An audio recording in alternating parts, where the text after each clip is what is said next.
This Wanda came through like a wrecking ball, and I ain't talking Miley Cyrus. Cue the music! Oh yes, bitches and hoes, I'm back. I'll drop a player like it's nothing, it ain't working out. Now no debate or for discussion, bitch, I'm walking out. My time is money, I ain't loving, let you toast it out. Flip my weave and walk it out, look how I just bossed it out.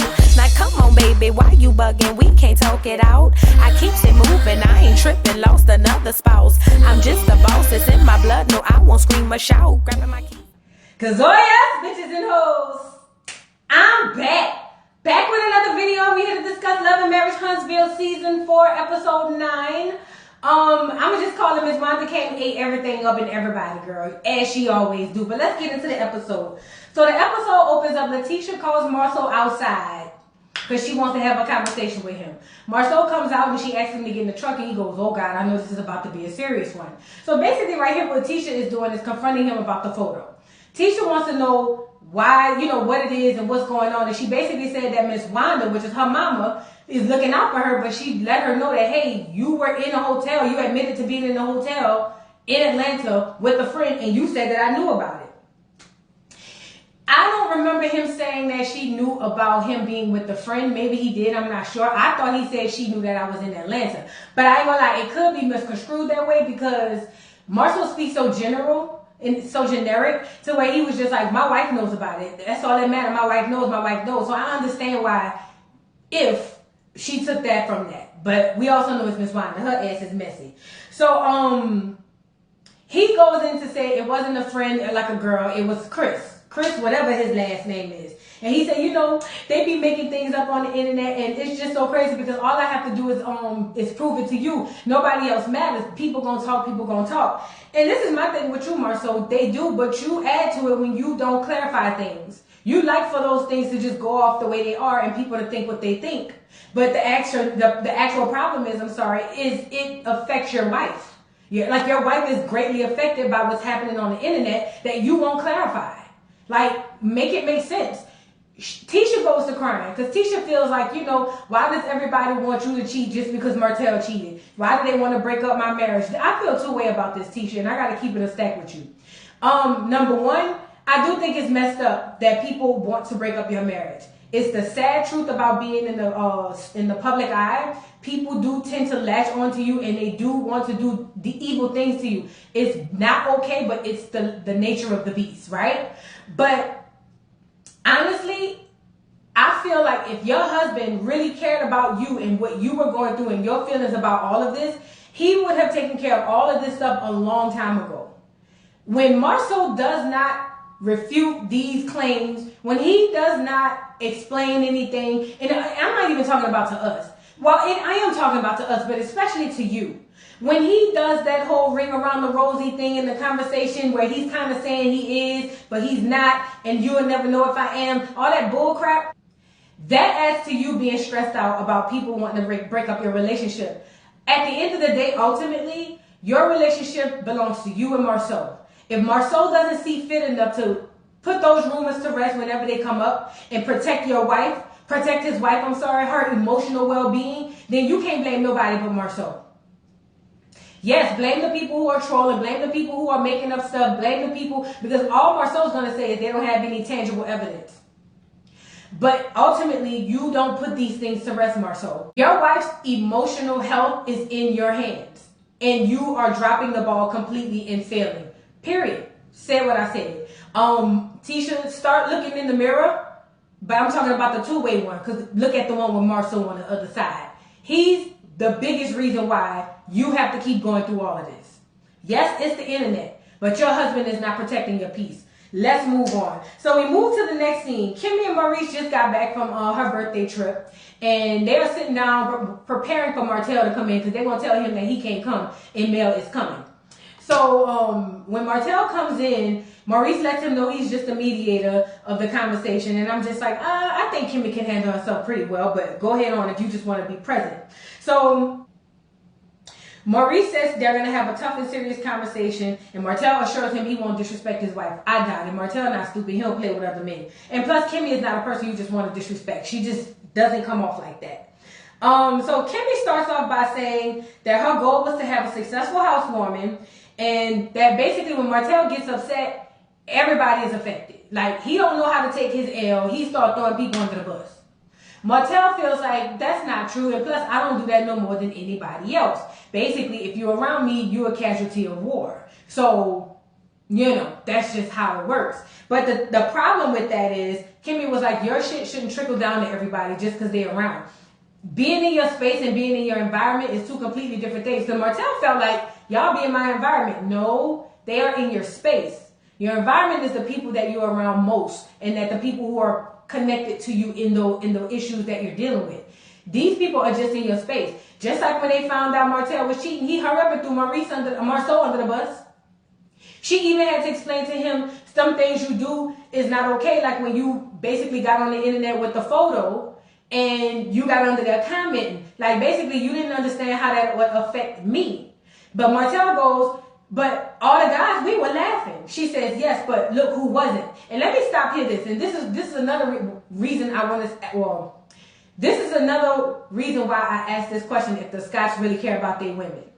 Because ultimately, that photo affected all of the ladies. Yet Maurice nor Marceau really gave a damn.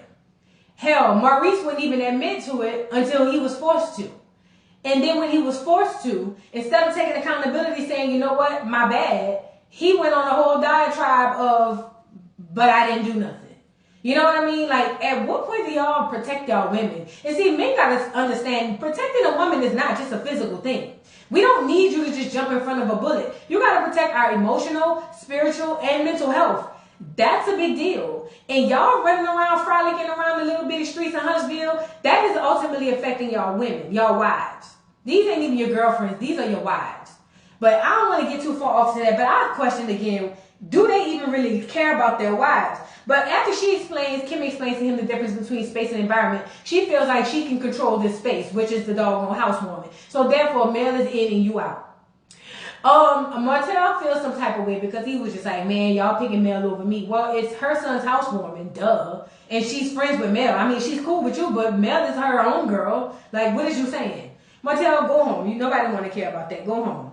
So the next scene, Destiny and Lil Law is at the bouncy house and they meet up with Tiffany. Tiffany is over there gushing, kind of like, oh, I want kids, but, Lou says he wants us to enjoy our adult time, and plus I'm too busy. Girl, you are too busy. You don't need no more kids because you ain't 34. Whatever you said you was. You older than that. Say what I said. So, Destiny brings up Valentine's Day and was like, girl, what was that? Like, what is going on? So basically, Tiff responds and goes, well, basically you were poking her. So that's what happened.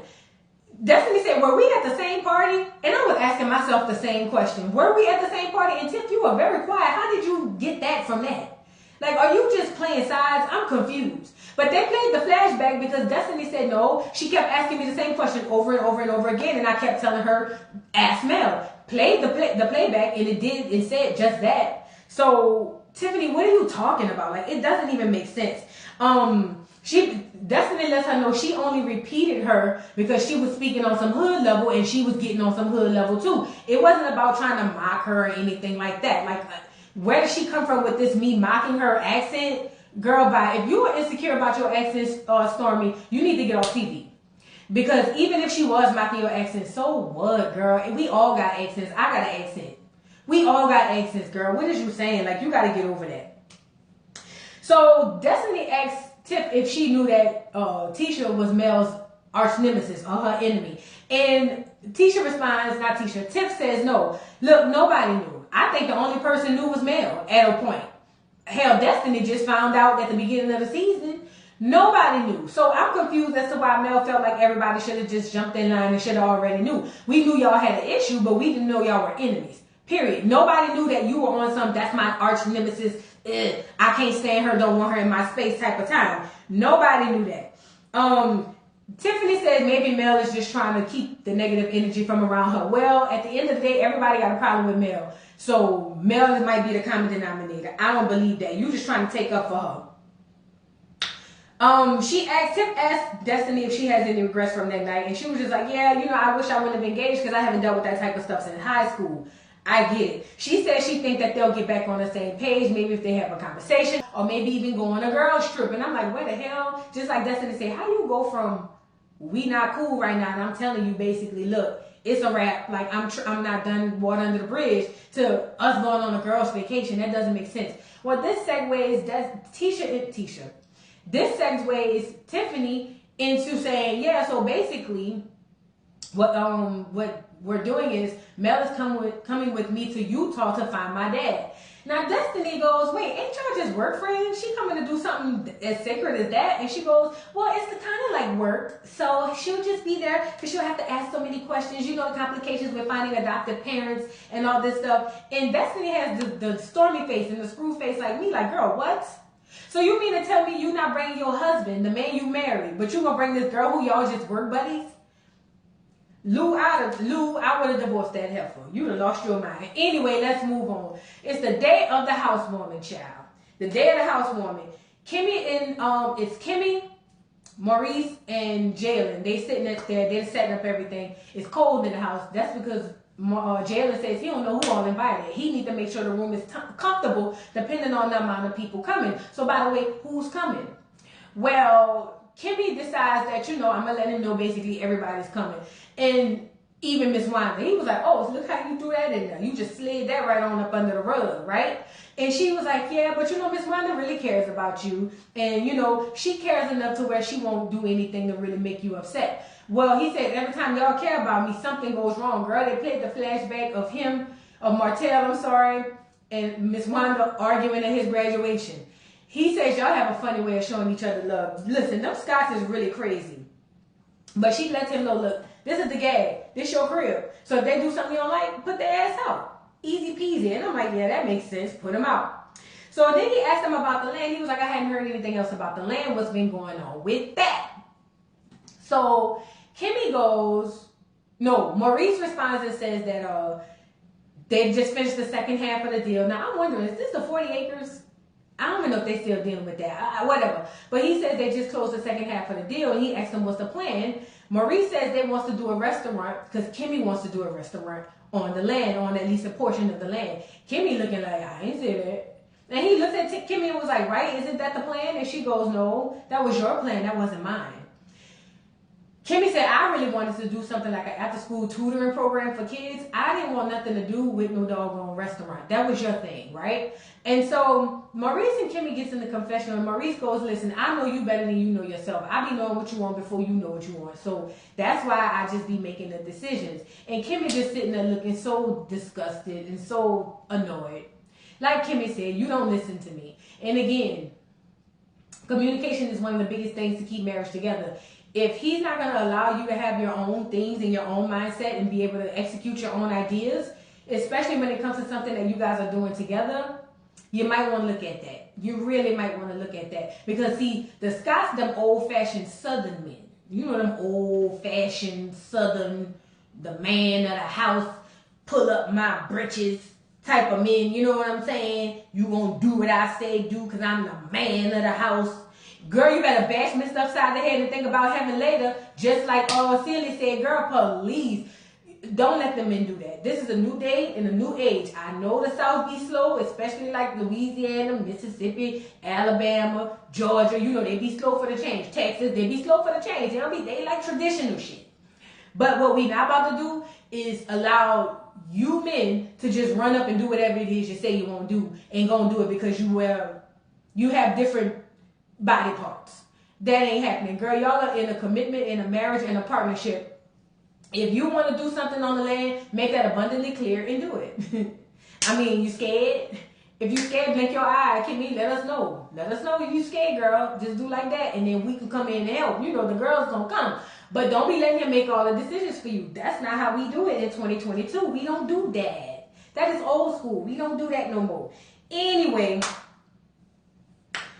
so Destiny arrives, and she got some shea butter from Madani for what's his name, for Maurice and Kimmy. First of all, Madani is a hair store. What you bought? Bobby pins, thread for the sew-ins, glue, wigs. Now you could have bought a wig, but girl, what did you buy? We didn't. Okay. Anyway, she goes turn around and give what's his name, Jalen, his housewarming gift. And child, she give him a hug, and I saw that little hug. Now let me find out, because they say she the cougar tamer, or he the cougar tamer. One of y'all the cougar tamer, and I'm just sitting here going, "Oh, they done smashed allegedly." I don't know. Kimmy asked Destiny how she's feeling, and Destiny goes, "I'm feeling good." She was like, "Good," because basically everybody who was at Galentine's gonna be here. Just threw that up on her. But you know, Destiny was just like, "Lord have mercy, I need a drink. Like, I already know this about to be some crap. I need a drink." But Destiny, you had to know that they were all coming. Destiny lets us know that she's not excited for everybody to be there that was from Galentine's, because she don't feel like she would put gas and fire together. But it's Kimmy's party, so she gonna just roll with it. Understandable, but at the end of the day, it's her stuff. You ain't have to come, but I understand exactly where you're coming from. Tiff and Lou arrive, but they're not gonna stay long because they got a doggone soccer game to go to. But they arrive, and Martell calls on the phone on FaceTime to congratulate Jalen on the new crib, the crib he been in for at least a year. God damn it. Anyway, Martell gets on there and congratulates Jalen on the new crib, and Tiff and Lou says hi. And Destiny asks him why he's not there. And he just was like, "What? We'll talk about it later." And he lets Maurice know, "Hey, I had a conversation with Marceau about something. I want to talk to you about it at another time." Cool. Well, as soon as they hang up, Tiff brings up the fact that they all supposed to be going to Atlanta on a guy's trip. Soon as they hang up, Tiff brings up the fact that they're all supposed to go to Atlanta on a guy's trip, right? So Kimmy was like, "A guy's trip? I didn't know nothing about that." Lou was like, "Yeah, we going down to Atlanta for the wine stuff, and it's supposed to be all the guys." Maurice was like, "I didn't know nothing about that either." Now this prompts Kimmy to feel away, because Kimmy was like, "He was just with both of us and he never said nothing like that." This is what I think. I think he didn't want to ask him in front of you. That's what I think. You already have a sour taste in your mouth because of the whole photo thing. I don't think he felt like he would have got a good answer out of Maurice, or at least he would have got Maurice to say yeah if you were present. So maybe that's why he hadn't talked to you. But ultimately, y'all adults, I don't think he has to talk to the both of y'all together. He could talk to Maurice by himself. Now, if you still have an insecurity about Atlanta because you don't know what your husband was down there doing, say that, Fat. But don't sit up here and act like he can't have a one-on-one conversation with another man about them going on a guy's trip. And I hate that I take up for Martell. I swear it grinds my gears whenever I take up for him. But Kimmy, you gotta address your insecurity. Period. You just have to do that. That's just how I feel. But I do feel, Martell, you could have brought it up. You didn't have to, but you could have said something when you were there. But it's not nothing to ride home about. Like, it's okay, he didn't say nothing. Now you know they're going on the guy's trip. You either gonna say he could go or he can't. But we know y'all don't let the Scotsmen. No, the Scotsmen don't let y'all tell them nothing. They gonna do what they want to do regardless. And that's what you're really mad about. Because if he gonna invite him and Maurice won't go, they gonna go. That's what you're really mad about. That's really what you're mad about. So she feels some type of way about that. Mel, Stormy, and her husband Courtney finally arrives. What do I think about Stormy's husband Courtney? This is our first time seeing him. Let's move on. Okay, they arrive. Stormy them introduces her husband to everybody at the house, and they go to show him around the house. Kimmy asks Destiny and Stormy to chat with her in the room, and she liked the fact that both of them were willing to go up and have a conversation. That's this conversation right here that ain't gonna go well. So I'm just like, "Oh Lord, y'all gonna have a conversation, girl? What is y'all about to talk about?" But anyway, Kimmy lets them know that since she was the host of Galentine, she felt like it was her duty to get them back together, and she felt a sense of responsibility for that. So Kimmy basically is telling them, "Listen, both of y'all had energy and responsibility in that whole situation. It wasn't just one person. It wasn't just this person. It was both of y'all. But I feel like that's something that we can take care of and we can move past if we just sit down and have a civil conversation." So that's why we're back here having a civil conversation. Stormy goes, "Well, I'll start. This is where I want to start at. I don't know you well enough to have a real issue with you. Honestly, you was just texting me about doing some work about some donations, or what was it? Sponsorship stuff." She was like, "So I was taken aback that you was just having an issue with me at the party." She was like, "And then all of a sudden now you're gonna start mocking me? Like, come on now, like that wasn't cool." Destiny said, "The way you came at me was basically the way I came back at you. I matched your energy, and I never mocked you. I was speaking hood like you were speaking."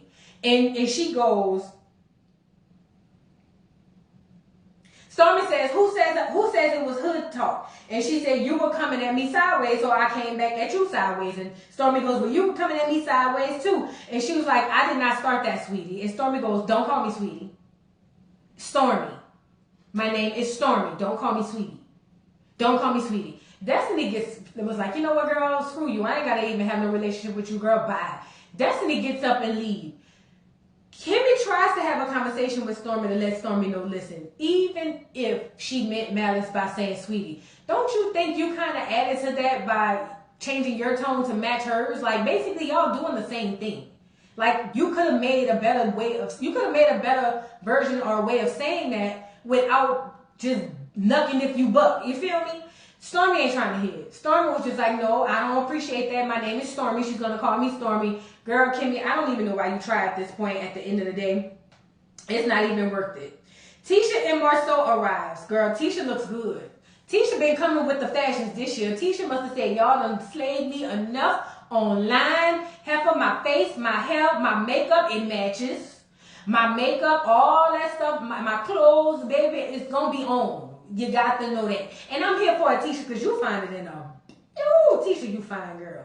Anyway, I do be having my little girl crushes every now and again. Tisha is fine as hell. Tisha is like a Hershey chocolate bar. I'm going too far. Go ahead on. Y'all know how I appreciate dark-skinned black women. Anyway, when they arrive, Maurice let them know that the ladies in the back having a powwow.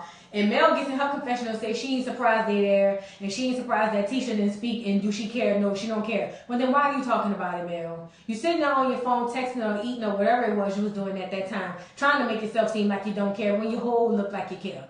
The whole time, girl. Make it make sense. Destiny say, we already talked about that.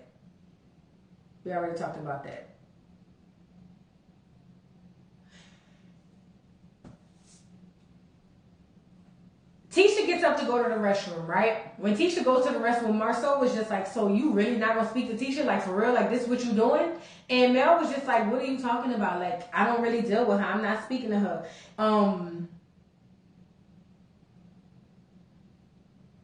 Then he goes on to say, well, my guy's not here. Where he at? And she was like, why are you asking me about Martell? I don't know nothing about Martell. That's just insane. Well, when Tisha comes back, Tisha notices it's cold in there. Girl, Jalen probably had the AC on 60. Who knows, girl? But she was like, oh, it's cold in here. And Marceau goes, no, it's cold over here.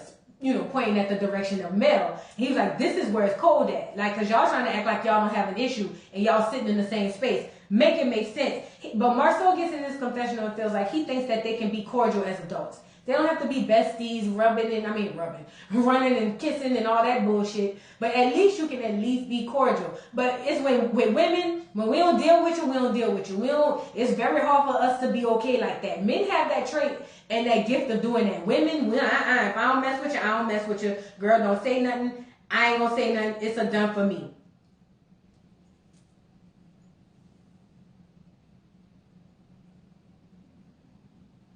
Kimmy and Stormy finally comes out the back room, and Mel asked Stormy how the conversation went, and Stormy was like, girl, it went. You know how it went. Like, I'll let you know later. Everybody's looking for Destiny. They don't know where she went. And Kimmy mentioned that to Tisha, that girl, you know our husband's going on a trip to Atlanta? And Tisha goes, no, I didn't know about that. Now, this is the gag. Marceau already said jag. So that's, again, how you know y'all have no say in what happens in a collective of what you guys do. They can say about what y'all do, but y'all can't say about what they do. So now Kimmy realizes that neither Tisha knows, nor did she know about the doggone trip. Well, like Maurice said, he didn't know either. So I'm confused as to why we still freaking out about this trip. Again, Kimmy, you got to fix that insecurity, fix it. Because you're slip showing right now. You know Tisha ain't going to know, and Marceau going to go do what the hell he want to do. We already know that. So asking her is like, for what? My thing with you, Tisha, is don't sit up here and try to investigate and play Carmen Sandiego to see who all knew. Because if Maurice gonna go, he gonna go. That's nothing you can do about that. But yeah, Tisha. Kimmy don't like that. So Destiny come back in, everybody playing cards, everything is going fine, girl. I'm talking about everything is going good. Everybody finally on a good foot. You know, it's cool. Miss Wanda come walking in the house, girl. Miss Wanda said, "Ooh, I seen liquor." I said, "This ain't gonna be good." Oh Lord, who done let Miss Wanda in? Who sent the invites out? Oh Lord, poor Jalen. You got to know it's about to be some stuff, child. So anyway, Miss Wanda walks in. Marcel even says, "Look, we just got this thing to a good vibe, and here come Miss Wanda coming in to wreck the whole party." And she gonna take everybody to crazy town. That's what Marcel said. So Miss Wanda said she's glad that she was invited. She got in her confessional and said that I'm glad I was invited by Kimmy because I got a bone to pick with basically everybody in here. Y'all want to talk about my baby? I'm going to have something to say to you about talking about my baby because, see, she ain't going to say nothing. I'm the one that's going to say something. Miss Wanda happened to walk past the kitchen and see Patricia, and I forgot who Patricia was, but Patricia was the one asking Kimmy, "Oh, why didn't your sister-in-law jump in and help you out at the reunion and all that stuff?" And Miss Wanda said, "I'm glad to see Pat ass, because I got a bone to pick with her ass too." So everybody in the same place, so everybody can get this booking at the same time. I said, "Oh Lord, she coming in like a wrecking ball." Lord have mercy. So